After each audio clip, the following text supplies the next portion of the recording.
Fine. तो हम लोग यस, उससे पहले हम लोग पढ़े थे GSLV मैक 1 एंड मैक 2 भी पढ़े थे, करेक्ट। तो इसमें हमें बहुत कुछ समझना है और इसके बारे में कल थोड़ा बात कर ही लिए थे हम लोग। और इसमें हम लोगों ने बोला था कि जो भी फिगर था उस साइंस एंड टेक 4 मॉड्यूल में वो एक्चुअली GSLV मैक 2 का था, करेक्ट। अब देखो याद करो उस क्लास को, जिस क्लास में हमने कहा था तुम लोग को कि ये जो जियो स्टेशनरी जो ऑर्बिट है, हाँ, loosely 3600 kilometre above the earth surface, या प्रिसाइजली कहे तो 35,786 किलोमीटर अबव। किसी का हिम्मत नहीं है कोई लॉन्च व्हीकल के पास कि वहाँ पे जाकर उसको अपलिफ्ट करे, वहाँ तक छोड़े, वो ट्रांसफर ऑर्बिट में छोड़ा जाता है, समझे। जैसे एग्जांपल देखो, वहाँ पे फिगर बहुत खूबसूरत फिगर दिया गया है कि ये जो छोटा सा जो दिख रहा है तुम लोग को पहला लूप, वो क्या है तुम्हारा, उस ऑर्बिट में घूमेगा, उस ऑर्बिट में घूमेगा, उसके बाद फिर बड़ा ऑर्बिट में जाएगा। जैसे ही बड़ा ऑर्बिट जाएगा तब जाके वो 36,000 किलोमीटर के ऑर्बिट में जाएगा, बात समझे। उसी को हम लोग कहते हैं ट्रांसफर ऑर्बिट। अब समझ में आ गया होगा। तो अब बात करते हैं GSLV मैक 3, बट उससे पहले स्टूडेंट 1 और 2 के बारे में बताओ तुम। 1 क्या बताए थे, जो हम रसिया से लाए थे, रसिया से यूज़ किए। अब उसके बाद हमने रसिया से यूज़ किया, उसके बाद रसिया खत्म कर दिया। और जो हम अपना बनाए वो क्या था, GSLV मैक 2, जो हमारा इंडिजिनली बनाया गया चीज़ है, हमारा खुद का स्वयं बनाया हुआ चीज़ है, करेक्ट। उसके बाद उसमें कौन सा इंजन यूज़ किया गया था, क्रायोजेनिक इंजन 7.5, याद है ना, 7.5 विकास इंजन। कल बताए थे विकास इंजन क्या होता है, ठीक है, वो सब काम आएगा आज भी। तो GSLV मैक 3 इसमें क्या है कि इसमें केवल 2 ही स्टेज, एक क्रायोजेनिक अपर स्टेज है और एक फर्स्ट स्टेज है। और फर्स्ट स्टेज में बूस्टर लगा रहता है, स्ट्रैप ऑन बूस्टर, याद आ गया ना। तो इसलिए स्टूडेंट ये क्या है, सबसे छोटा भी है, सुनिए, सबसे छोटा भी यानी शॉर्टेस्ट भी है और सबसे हैवीएस्ट भी है। हैवीएस्ट क्यों है, क्योंकि जो फ्यूल यूज होता है वो ज़्यादा यूज होता है, मतलब समझे।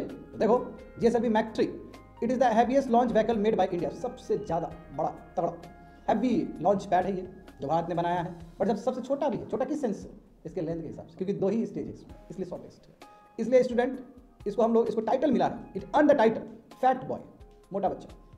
मोटा बच्चा इसलिए क्योंकि हैवीएस्ट है। हैवीएस्ट क्यों है तो समझिए।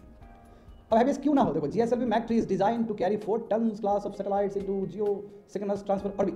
देखो आप जियोसिंक्रोनस ऑर्बिट नहीं कह रहा है, जियोसिंक्रोनस ट्रांसफर ऑर्बिट, ठीक है ना। ट्रांसफर ऑर्बिट में जो अभी फिगर दिखाए हैं तुम लोग, पहला वाला है, उसके बाद वो घूमते घूमते वो दूसरा वाला में चला गया लंबा में, और उसके बाद वो 36,000 किलोमीटर में जाएगा, समझ गए ना। तो फर्स्ट घूमेगा छोटे वाला लूप में, उसके बाद दूसरे वाले लूप में। देखो पहले एक लूप नहीं लगाता, बहुत लूप लगता है, बहुत लूप लगता है, लूप लगते फिर दूसरा लूप में जाएगा, फिर दूसरा लूप में जाएगा, वहाँ पे भी बहुत राउंड राउंड राउंड होगा, घूमेगा। उसके बाद अल्टीमेटली वो 35,786 किलोमीटर के लूप में जाएगा, तब वो आराम से घूमेगा, तब जाके वो जियो सिंक्रोनस बनेगा, यानी कि अर्थ का जो ऑर्बिटल मोशन है उसको मैच कर लेगा। बट ये एक बार, क्योंकि लॉन्च पैड इतना दूर कैसे जा सकता है, संभव ही नहीं है, समझे। अब देखो तो अब कितना तक ले जा सकते, 4 टन, बताओ 1 टन में कितना केजी होता है स्टूडेंट, 1000 होता है, 100 कहाँ होता है, 1000 होता है, यानी कि 4000 क्लास ऑफ सैटेलाइट, इतना केजी, 4000 केजी सैटेलाइट ये लॉन्च कर सकता है, ये लॉन्च पैड GSLV मैक 3, ठीक है। किसमें, जियो सिंक्रोनस ट्रांसफर ऑर्बिट में। और लो अर्थ ऑर्बिट में ज़्यादा मेहनत नहीं लगता है, क्योंकि डिस्टेंस जानते बहुत कम है, 180 से लेकर तुम्हारा 2000 किलोमीटर के बीच में जितना भी सब क्या कहते हैं, लो अर्थ ऑर्बिट। और वहाँ पे तो इसके पास बहुत कैपेबिलिटी है, लगभग 8 to 10 टन्स ऑफ सैटेलाइट यानी कि पेलोड ये लो अर्थ ऑर्बिट में छोड़ सकता है। तो अब देखो which is the about the twice the capability of GSLV Mk 2। Mk 2 में जितना कैपेबिलिटी है अपलिफ्ट करने का पेलोड, उसके कंपैरिजन में ट्वाइस है। इसलिए ये बहुत ही इंपॉर्टेंट है, इसका बहुत ज़्यादा ही एप्लीकेशन है हमारे स्पेस प्रोग्राम में, समझे। और क्या क्या हमारा उपलब्धि रहा है सब पढ़ेंगे इस क्लास में। होप तो समझ में आ गया होगा तुम लोग को कि सबसे हैवीएस्ट लॉन्च व्हीकल है जो भारत ने बनाया है, शॉर्टेस्ट है। किस सेंस में शॉर्टेस्ट है, क्योंकि 2 ही स्टेज इन्वॉल्व है इसमें, इसलिए इसको फैट बॉय भी कहा जाता है। इसका देखो कैपेसिटी कितना है, 4 टन क्लास ऑफ सैटेलाइट ये लॉन्च कर सकता है, जियो सिंक्रोनस ट्रांसफर ऑर्बिट, जियो सिंक्रोनस ट्रांसफर ऑर्बिट और जियो स्टेशनरी ऑर्बिट या जियो सिंक्रोनस ऑर्बिट, दोनों में अंतर है। क्योंकि अल्टीमेटली जियो सिंक्रोनस ट्रांसफर ऑर्बिट अल्टीमेटली जाकर वहाँ पे मैच कर जाएगा, यानी कि 36,000 किलोमीटर में चला जाएगा सैटेलाइट वहाँ से। और लो अर्थ ऑर्बिट में ये 8 to 10 टन, कहने का मतलब कितना हो, 8,000 से लेकर 10,000 केजी सैटेलाइट वो वहाँ पे लॉन्च कर सकता है। और इसका जो कैपेसिटी है कितना है, ट्वाइस है, डबल है as compare to GSLV Mk 2, इसलिए इसका यूटिलाइजेशन बहुत ज़्यादा होता है। आगे देखो स्टूडेंट, जैसे कि मैंने कहा, ये देखो GSLV, अब यहाँ पे हम लोग देखते हैं स्टूडेंट, हाँ अब देखो, अच्छा ओके फाइन फाइन, मैंने 2 स्टेज बोल दिया ना, आई एम सॉरी, ये 3 स्टेज है, heavy launch vehicle develop by ISRO. अब क्या क्या है 3 स्टेज, देखो सॉरी मैंने 2 स्टेज बोला, I am sorry for that, ये 3 स्टेज इन्वॉल्व है, GSLV मैक 3 स्टेज इन्वॉल्व है, ठीक है, जो इसरो ने प्रिपेयर किया है। देखो इसका क्या है, शुरू में देखो फर्स्ट स्टेज, देखो एक्चुअली गलत दिया गया है, ये 3 स्टेज नहीं होगा स्टूडेंट, 2 स्टेज ही होगा, ठीक है, ये 2 स्टेज होगा, काट लो, 3 गलत, 2 स्टेज, ठीक है ना। यहाँ पे थोड़ा सा कंफ्यूज हो गए हैं, बट वो 2 स्टेज होगा, इसलिए सबसे शॉर्टेस्ट है, समझ गया ना। देख लेना, ये 2 stage heavy lift launch vehicle है, क्योंकि मैं अभी दिखा दूंगा तुम लोग को। अब देखो लॉन्च व्हीकल है 2 सॉलिड स्ट्रैप ऑन बूस्टर, इसमें कितना बूस्टर है, 2 बूस्टर है, इसी को हम लोग क्या कहते हैं, S20 कहते हैं, बात समझे। S20 समझ गए, कल बताए थे ना फिगर में S20 तुम लोग को, सॉरी S20 बोले S200। तो पहले समझते हैं कि ये व्हीकल में 2 बूस्टर है, 2 बूस्टर देख सकते हो, उसके बाद फिगर भी है, देखो नीचे फिगर देखो तो लूजली 2 दिख रहा है तुम लोग को, हाँ 2 दिख रहा होगा। ये S200 जो है तुम्हारा वो बूस्टर है, समझे, स्ट्रैप ऑन बूस्टर, ओके। उसके बाद देखो फर्स्ट स्टेज जो तुम्हारा है उसको लिक्विड कोर स्टेज है, उसमें 2 विकास इंजन यूज हुआ है। उसके बाद इसलिए 2 स्टेज है, गलत दे दिया, ट्री स्टेज 2 स्टेज है। उसके बाद तुम्हारा क्रायोजेनिक इंजन है तुम्हारा सेकंड स्टेज में, जिसको हम लोग कहते हैं क्रायोजेनिक अपर स्टेज, समझ गया। और उसके बाद जो तुमको दिख रहा होगा, इंडिया का मैप दिख रहा होगा, वो क्या है तुम्हारा पेलोड है, वहाँ से सैटेलाइट को लॉन्च किया जाता है, समझ गया ना। तो देखो यहाँ पे, तो यहाँ समझते हैं कि the vehicle has 2 solid strap on booster. क्या है वो बूस्टर? कौन सा बूस्टर है? सॉलिड से चलने वाला रॉकेट इंजन है वो। बूस्टर का मतलब होता है इंजन, समझ गया। बट कौन सा प्रोपेलेंट से? सॉलिड से। सॉलिड फ्यूल होता है ना, बताओ सॉलिड फ्यूल कहाँ बनता है? हाँ बिल्कुल। और लिक्विड कहाँ बनता है? लिक्विड प्रोपल्शन सिस्टम सेंटर, ये याद होना चाहिए, वेरी गुड। तो देखो vehicle has 2 solid strap on booster, एक कोर लिक्विड बूस्टर, एक होता है तुम्हारा कोर लिक्विड बूस्टर है, फर्स्ट स्टेज में यूज होगा, and cryogenic upper stage power by the cryogenic engine. और जो तुम्हारा क्रायोजेनिक इंजन है यानी जो सेकंड स्टेज में है वो क्या है? C20 है। बताओ GSLV मैक 2 में क्या था? C7.5 था। बात समझे ना। तो कहने का मतलब जो पहला स्टेज होगा उसमें 2 बूस्टर लगे होंगे, ठीक है, और उसी बूस्टर को हम S200 भी कहते हैं। अब देखते हैं इंडियाज लार्जेस्ट क्रायोजेनिक इंजन, जो सबसे बड़ा क्रायोजेनिक इंजन है यही है, ये C20 है, जो GSLV मैक 3 में यूज होता है।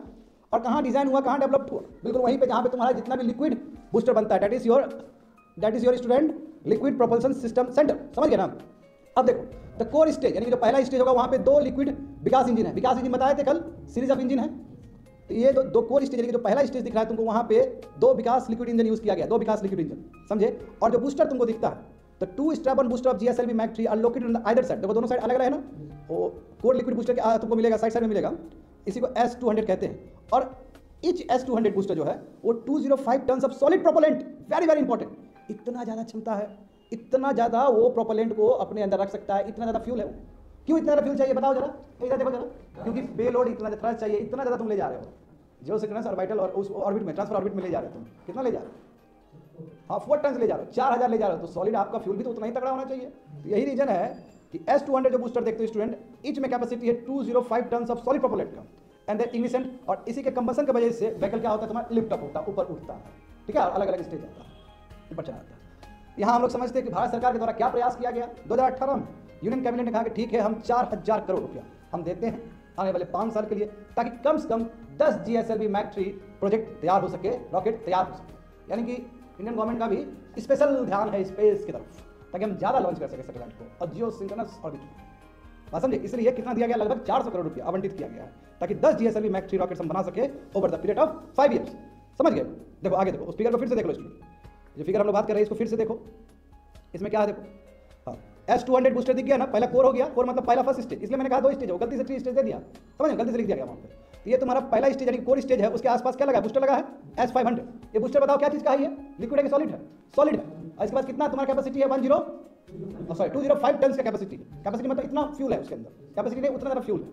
अब जो पहला जो कोर इंजन है उसमें क्या कौन सा है? सॉलिड है कि लिक्विड है? विकास है इसका मतलब लिक्विड होगा, और लिक्विड होने का मतलब लिक्विड प्रोपल्शन सेंटर हो जाएगा वहाँ पे। उसका देखो क्रायोजेनिक इंजन, देखो क्रायोजेनिक इंजन वो देखो C कितना? C10 है, इसमें कितना है वो? 20 है, हाँ 20 अलग अलग होगा, 25 हो जाएगा, तो एग्जाम्पल दिया जा रहा है। तो C20 है जो कि सबसे एडवांस है, और उसका जो इंडिया का मैप दिख रहा है वहाँ पे क्या होगा? सैटेलाइट होगा, समझे। अब देखते हैं तो some important mission of GSLV Mk 3, क्या क्या मिशन रहा है भारत में और क्या क्या फायदा पहुंचा हमें। देखो पहला मिशन जो GSLV मैक 3 ने कंप्लीट किया, GSAT-29, ये सैटेलाइट का नाम है स्टूडेंट। ये सब जितना हम लोग पढ़ रहे हैं GSLV मैक 3 सब लॉन्च पैड है, समझे। देखो ये कम्युनिकेशन सैटेलाइट जो इसरो ने डेवलप किया था, और इसको लॉन्च किया गया है 14 नवंबर 2018 को with the help of your GSLV Mk 3, समझ गए। अब कहाँ पे करेगा? वही जियोसिंक्रोनस ऑर्बिट पे जाएगा बात। और क्यों किया गया था? काम क्या था कि हाई स्पीड बैंडविड्थ प्रोवाइड करना, ताकि जम्मू एंड कश्मीर और नॉर्थ ईस्ट एरिया, क्योंकि ये थोड़ा सा है ना, थोड़ा सा मुख्य धारा से थोड़ा दूर है, यहाँ पे बैरियर सब है, ताकि अच्छे से कम्युनिकेशन हो सके, टेली कम्युनिकेशन हो सके, हाई स्पीड बैंडविड्थ हो, इसलिए ये तुम्हारा GSAT-29 को लॉन्च किया गया। देखो ये भी बहुत हैवी सैटेलाइट है स्टूडेंट, देखो GSAT-29 is the heaviest satellite, बहुत हैवी है, ठीक है। इसका देखो लगभग तुम्हारा 3500 kg तुम्हारा है, जो कि हमारे GSLV मैक 3 ने लॉन्च किया। अब इसका फायदा देखो स्टूडेंट, इसका फायदा ये है कि it also carries a high resolution camera for imaging, और ये सैटेलाइट में क्या है तुम्हारा कैमरा है जो हाई रेजोल्यूशन इमेज को ले सकता है, समझे। और बिल्कुल इसको भी जियो सिंक्रोनस ट्रांसफर ऑर्बिट में डाला है, और उसके बाद ये जियो स्टेशनरी ऑर्बिट में चला गया, जस्ट लाइक अदर प्रोग्राम जितने भी इनसैट सीरीज में जितने भी देखते हो, जो जाके तुम्हारा जियो स्टेशनरी ऑर्बिट में चला जाएगा, सेम ऐसा इनसैट फ्लीट मतलब इनसैट जो सीरीज है हमारा, इनसे बताया इनसैट सीरीज में बहुत सारे हम सैटेलाइट छोड़े हैं। सिमिलरली जब हम इसको छोड़े जियो सिंक्रोनस ट्रांसफर ऑर्बिट में, वहाँ से ये निकल के जियो स्टेशनरी ऑर्बिट में चला गया, just like your INSAT series, समझ गया। और इसका काम क्या है? इसका काम है हाई स्पीड बैंडविड्थ प्रोवाइड करना, जो भी रूरल हिंटरलैंड है जम्मू एंड कश्मीर का एंड नॉर्थ ईस्ट, जहाँ पे पहुंचना बहुत मुश्किल है, कम्युनिकेशन में प्रॉब्लम होता है, वहाँ पे कम्युनिकेशन ठीक करना, समझ गए। तो पहला क्या हो गया? GSAT-29, ये एक एप्लीकेशन हो गया, एक मिशन हो गया तुम्हारा GSLV मैक 3 का। अब दूसरा बात कर लेते हैं, सेकंड क्या है, चंद्रयान 2, इसके बारे में तुम लोग जानते ही हो, है ना, इसके बारे में क्या नहीं जानते हो तुम लोग। इससे पहले चंद्रयान 1 मिशन, मंगलयान, है ना। अब चंद्रयान तो क्या बोले, नंबर 1 तो दुनिया देखते रह गई, हमें दुनिया ने मान लिया। हॉलीवुड में जो मूवी बनता है, जो बजट उससे भी सस्ता में निकालती है, ये हमारा बहुत बड़ा अचीवमेंट। कब किए थे, 2014 के आसपास। और गजब का हमारा, है ना, उस समय स्टेचर जो इसरो का बड़ा था, सब आँख फाड़ फाड़ के वो कर रहा था, प्रशंसा कर रहा था, बड़ा बड़ा टेलीविजन, BBC, चाइनीज, ये वो दुनिया भर का न्यूज़ लगा हुआ था, कैसे कर लिया, कैसे कर लिया, क्योंकि वो बियॉन्ड साइंस था एक्चुअली, समझा। एक्चुअली साइंस भी बड़ा चीज़ था। हम लोग उस समय कॉलेज के लास्ट ईयर में थे स्टूडेंट, या फिर खत्म करने वाले टाइम में थे, तो हम लोग के लिए बहुत बड़ा बुद्धि था, क्योंकि ऐसे भी तुम इंजीनियरिंग कर रहे हो तो थोड़ा बहुत है ना, इलेक्ट्रिक और ये वाला इलेक्ट्रॉनिक का बुद्धि तो होता ही है। अब ये नहीं कहते कि हम लोग साइंटिस्ट बन जाते हैं, बट थोड़ा बहुत तो क्यूरियोसिटी रहेगा हम लोग के अंदर। तो हम लोग खुद वो थे कि क्या बात है, और हम लोग खूब गुणगान गाते थे इसरो। तो अलग बात है कि बाद में UPSC में पढ़े, जितना गुणगान गाते हैं उससे ज़्यादा डिजर्व करता है इसरो, बात समझे। और सेम मिशन चंद्रयान 2 भी है। अब चंद्रयान 2 नहीं कह सकते कंप्लीट फेलियर है, कंप्लीट फेलियर नहीं है स्टूडेंट, पार्शियल सक्सेस है।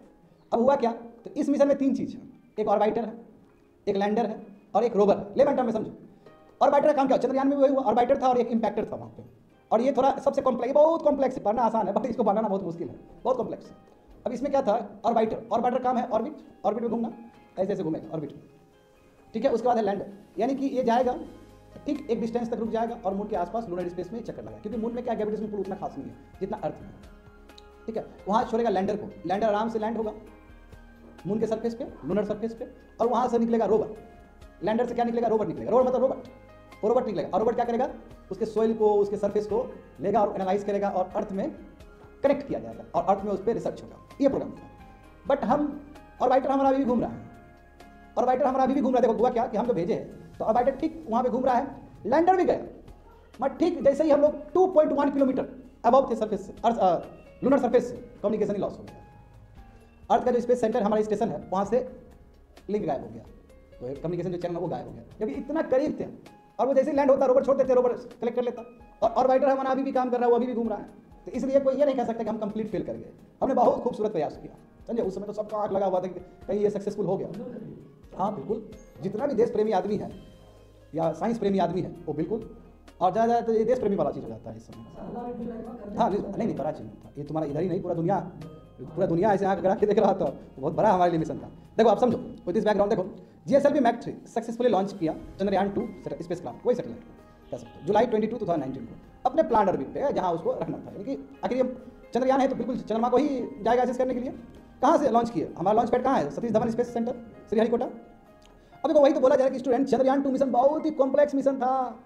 इसमें significant technological leap compare to, यानी प्रीवियस जो मिशन हुआ, चाहे चंद्रयान हो या वान हो या फिर दूसरा मिशन, उसके कंपैरिजन में ये सबसे मोस्ट एडवांस समझे एक्सपेरिमेंट था। ये बहुत कॉम्प्लेक्स, ये केवल इंडिया के लिए, दुनिया के लिए सबसे कॉम्प्लेक्स था।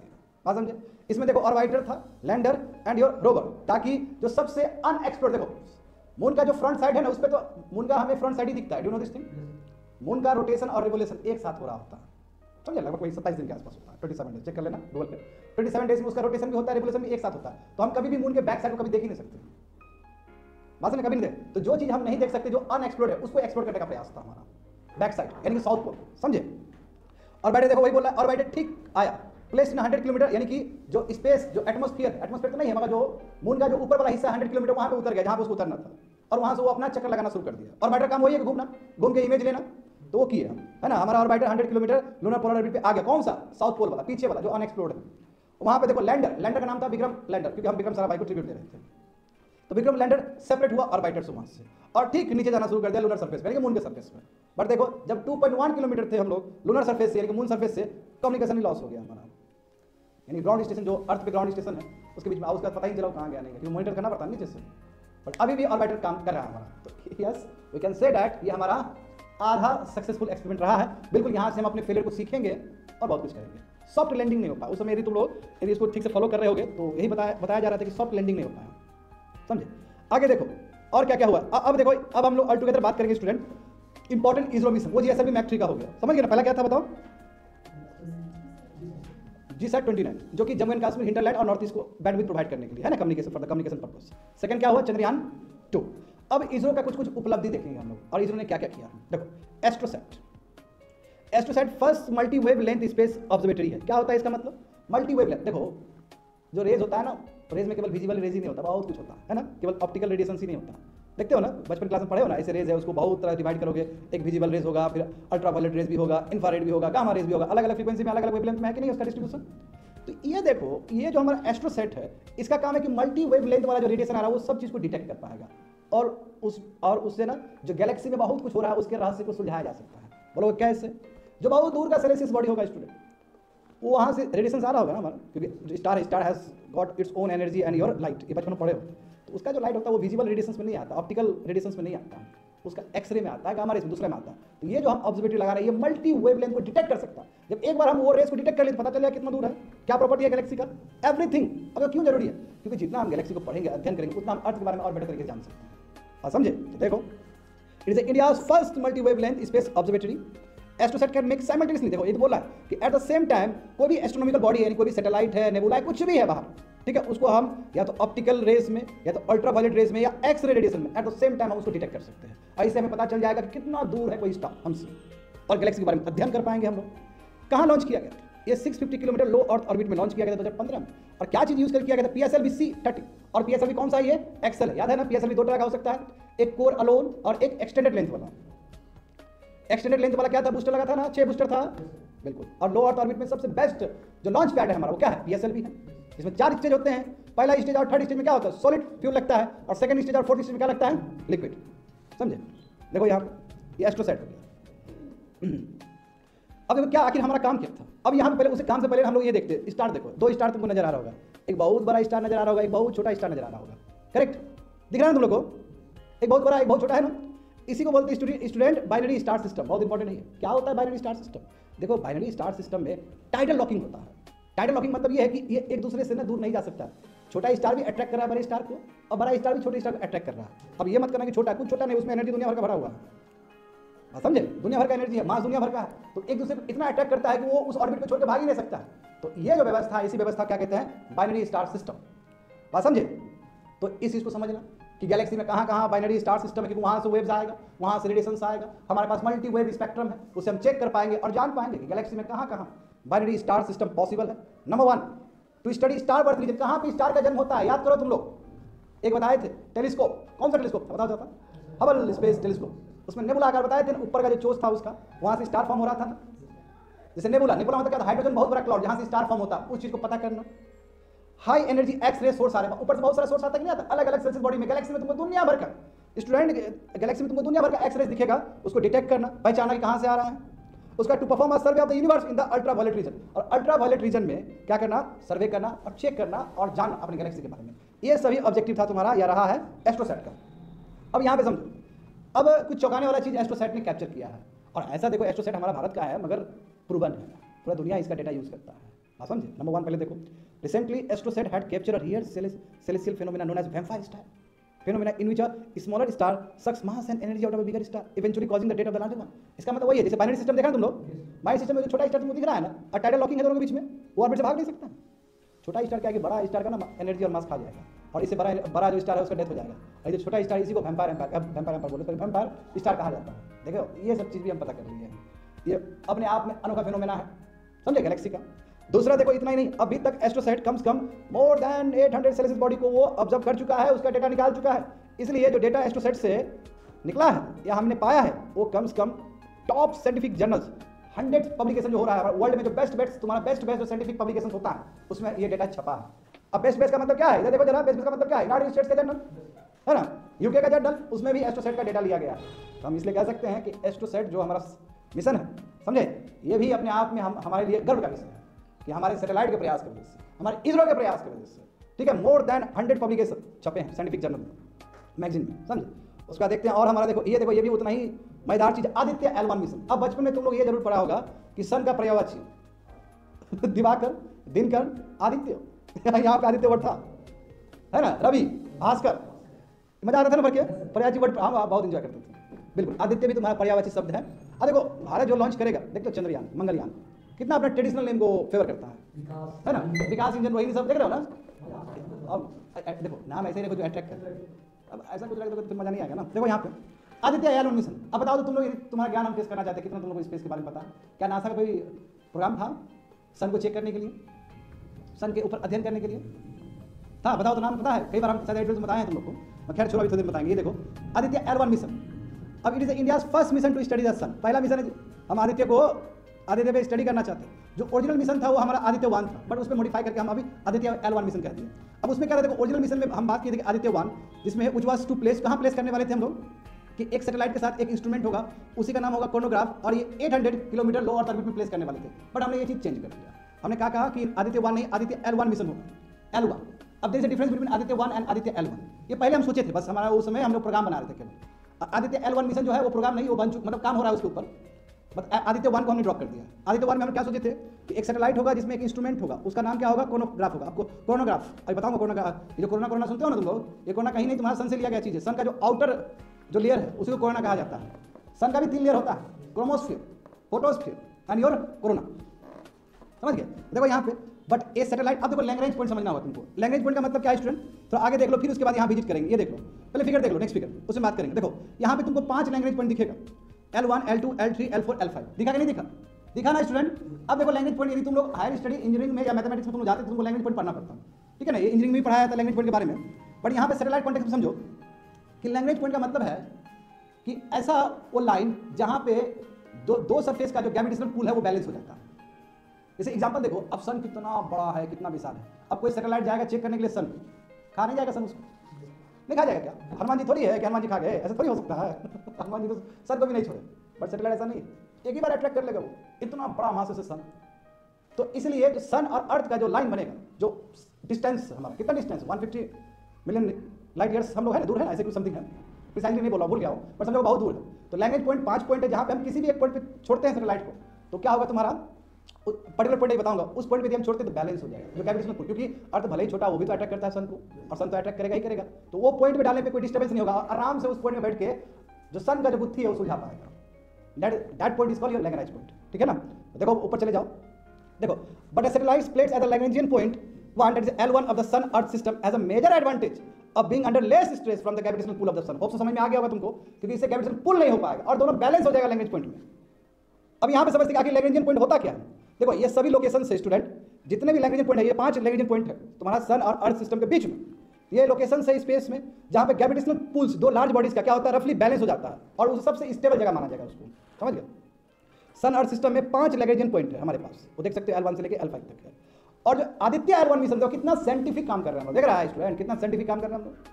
आदित्य 1 मिशन में क्या करेंगे हम, जो लैग्रेंजियन पॉइंट 1 L1 दिख रहा है ना, L1 का यदि हम डिस्टेंस देखें तो 1.5 million kilometre from the earth से 1.5 यानी कि 150 लाख किलोमीटर दूर अर्थ सरफेस से हम वहां प्लेस करेंगे। अब लैग्रेंजियन लाइन तो बहुत बड़ा है, बट पॉइंट अलग है, पॉइंट देखो सबका अलग अलग है।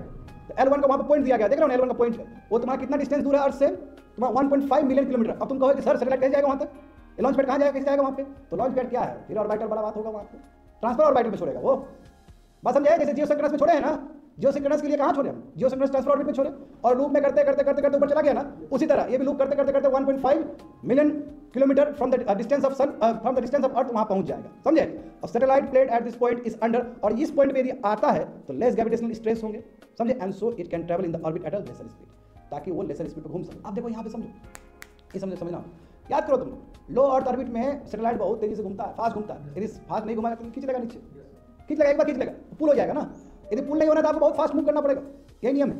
तो इसमें कहा जाएगा कि लैंग्वेज 1 पॉइंट में डालेंगे तो ये पुल नहीं होगा, और वहाँ से आराम से भी घूम सकता है, उसको फास्टर घूमने की जरूरत नहीं। इसलिए फास्टर घूमने की जरूरत नहीं क्योंकि वो सबसे स्टेबल पॉइंट है, और वहाँ दोनों का ग्रेविटेशनल पुल क्या होता है तुम्हारा, बैलेंस हो जाएगा एक दूसरे से, समझे। इसलिए L1 point Lagrangian point 1 is a good position to monitor the sun, और वहाँ से हम सन को ना काफी अच्छा जान लेंगे। और देखो कहा गया था कि लॉन्च करेंगे जनवरी 2022 तक, बट ये हुआ नहीं, कोविड की वजह से थोड़ा सा पोस्टपोन हो गया। अब दिसंबर 2023 तक बात किया गया है, देखते हैं, ठीक है। और कौन सा लॉन्च पैड क्या होगा हमारा, PSLV एक्सेल समझ गए, जिसमें 6 बूस्टर लगा रहेगा, PSLV 4 स्टेज। अब यहाँ पे आखिर क्यों जा रहे हैं, क्या करने जा रहे हैं हम लोग, आखिर क्या काम है। अब देखो सन, देखो इधर देखो, सन बुद्धि है, मिस्ट्री है सन, कोई कैसे मिस्ट्री है, जैसे मैं एक सिंपल लेमैन टर्म से बात करता हूँ। अभी ठंड का टाइम है, अभी तुम लोग बढ़िया से बैठ के ना वो क्या बोलते हैं, आग सेकता होगा, या जानते हो कि सेकते हैं लोग इस टाइम में। जब आग सेकोगे गौर करना कि जो सबसे ज़्यादा जो टेम्परेचर होगा वो तुम्हारा जितना नीचे उतना होगा ना।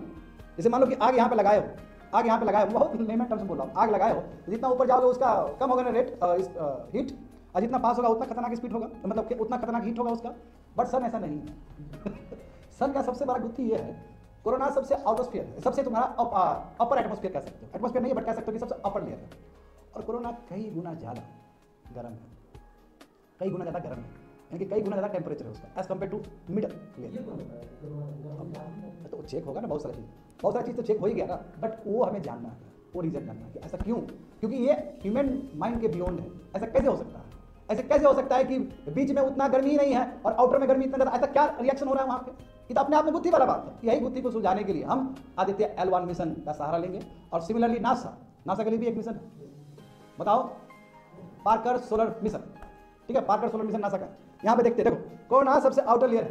अब देखो कोरोना, अब जो कोरोना वर्ड आ रहा है, हम तुमको थोड़ा लिंक करते कोविड-19 से भी। देखो ये कोरोना जो वर्ड है ना, जैसे कोविड-19 में देखा होगा कि ऐसा ऐसा निकला है ना, सिंग टाइप का निकला हुआ है ना, सिंग टाइप का, वो एक्चुअली कुछ नहीं है, कोरोना का स्ट्रक्चर है। तो बहुत पहले, लगभग तुम्हारे 18th या 19th सेंचुरी में एक स्वीडिश के साइंटिस्ट हुए थे। उन्होंने सन को ऑब्जर्व किया और एक पैटर्न तैयार कर दिया। बाद में पैटर्न पहले से तैयार था सन का, बाद में जब कोविड-19 यानी कोविड-19 का जब वायरस डिटेक्ट हुआ तो सिमिलर पैटर्न बैठा, और इसलिए इसको कोरोना नाम पड़ा। तो कोरोना एक्चुअल में गैलेक्सी सन का हिस्सा है, कोरोना आउटर स्फीयर, समझे? तो कोरोना क्या है, तुम्हारा outer layer of the sun. Corona देखो यहाँ पे, corona the sun corona extends millions of kilometres into space, बहुत बड़ा है, बहुत विशाल है, फैला हुआ है, और ये हमें बहुत अच्छे से टोटल सोलर इक्लिप्स के दिन दिख जाता है। समझे? जब ग्रहण लगता है ना उस समय, कौन सा ग्रहण है? सोलर ग्रहण है, मतलब सन का जो ग्रहण लगता है, समझे? उस समय इस तरह का फ्लेयर दिख जाएगा, तुमको बहुत चीज़ दिखेगा। अब देखो क्यों ऐसा, corona has a temperature much high, देखो बहुत टेम्परेचर है जी, ठीक है, इसमें 10 मिलियन हो जाएगा, 10 मिलियन डिग्री सेल्सियस ज़्यादा है, जबकि तुम्हारा उसका जो फोटोस्फीयर है ना, बीच का जो लेयर है, उसमें कितना ओनली 5700 है। कहाँ ये 10 लाख है तुम्हारा, 10 मिलियन है, देखो वहाँ पे 1 मिलियन हो गया, 10 लाख है। कहाँ ये 10 लाख है, कहाँ वो 5700 है, दोनों में जमीन आसमान के अंदर है, कोई कंपेरिजन ही नहीं है। तो how corona gets heated to such high temperature is still an unanswered question which AstroSat seeks to answer.